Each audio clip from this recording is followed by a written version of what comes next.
1866, l'anno del referendum che portò il Veneto all'interno del Regno d'Italia, un referendum truffa, secondo molti storici, un periodo controverso e in parte oscuro, raccontato nel film Il Leone di Vetro, presentato dalla Regione nell'ambito della Mostra del Cinema di Venezia, che sarà nelle sale dal 2 ottobre. Due famiglie, i Biasin, contadini e vignaioli, i Querini, nobili decaduti, un grande protagonista, il vino, il Raboso del Piave, imbottigliato in bottiglie preziose con il leone alato d'oro, da cui il nome del film, e poi il Veneto e i Veneti, raccontati dal regista napoletano Salvatore Chiosi.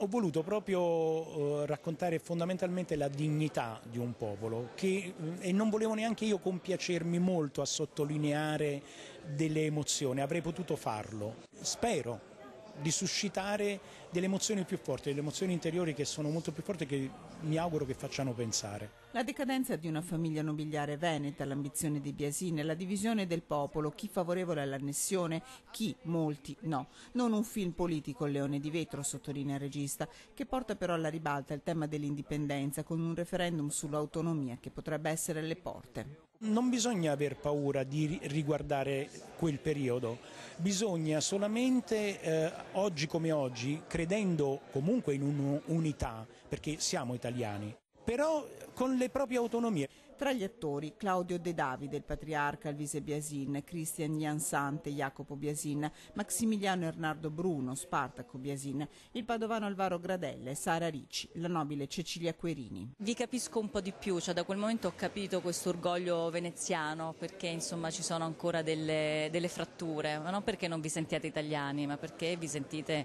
presi in giro. Un film per lanciare la nostra regione girato in buona parte in provincia di Treviso, sulle colline di produzione del Raboso del Piave. È un film che